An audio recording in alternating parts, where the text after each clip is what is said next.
सभी पत्रकार साथियों को नमस्ते।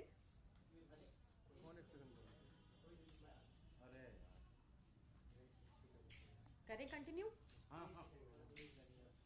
अरे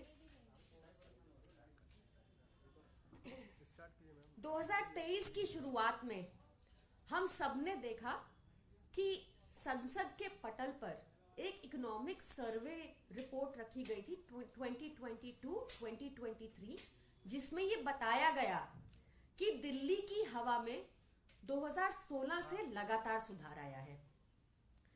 ये रिपोर्ट को देखकर एक सेंस ऑफ ऑप्टिमिज्म जनरेट होता है कि अगर पॉलिटिकल विल हो, साफ नियत हो, मंशा हो, तो वायु पर भी नियंत्रण किया जा सकता है, हवा में भी सुधार किया जा सकता है। केंद्र सरकार को भी अपनी इकोनॉमिक सर्वे रिपोर्ट में यह मानना पड़ा कि दिल्ली की हवा लगातार साफ हुई है। और ये हमने कैसे किया?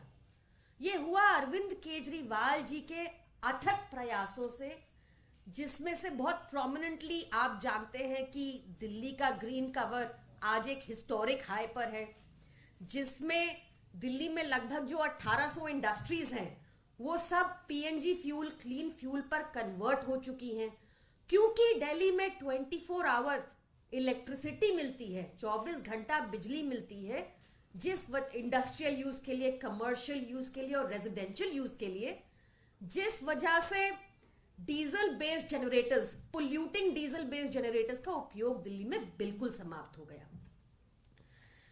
अब अरविंद केजरीवाल जी ने ठाना है कि इसकी पब्लिक ट्रांसपोर्ट से एमिट होने वाले कार्बन डाइऑक्साइड जो वायु में जाता है उस पर भी नियंत्रण किया जाए। और उन्होंने ये एनविजन किया है कि 2025 तक 80% बसेस दिल्ली में इलेक्ट्रिक होंगी।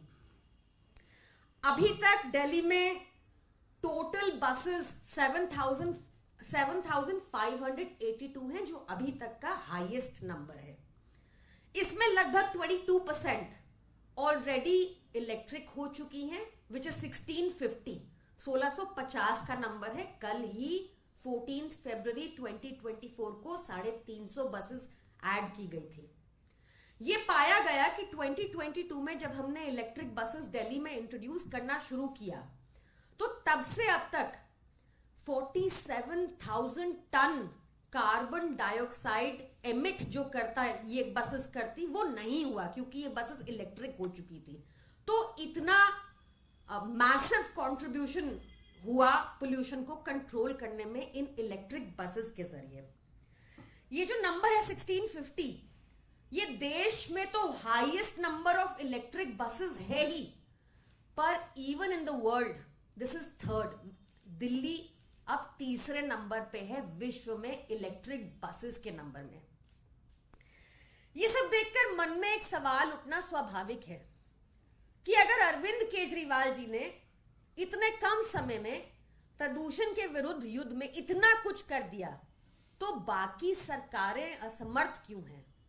क्या उनकी पॉलिटिकल विल नहीं है, मंशा नहीं है, नियत नहीं है? फर्क है एक ईमानदार सरकार का। एक ईमानदार सरकार जो होती है वो लोगों की प्रॉब्लम्स आइडेंटिफाई करती है और उनका सल्यूशन निकालती है, और बेईमान सरकार जो होती है वो प्रॉब्लम्स क्रिएट कर देती है और लोगों को उसी में उलझाए रखती है। तो आपके माध्यम से we urge all governments to work on the lines of Arvind Kejriwal ji, और जिस तरह से लगातार उनके अथक प्रयासों से हमें ये नतीजे देखने को मिल रहे हैं, हमारी रिक्वेस्ट है कि बाकी गवर्नमेंट्स को भी इस पर काम करना चाहिए और युद्ध स्तर पे काम करना चाहिए।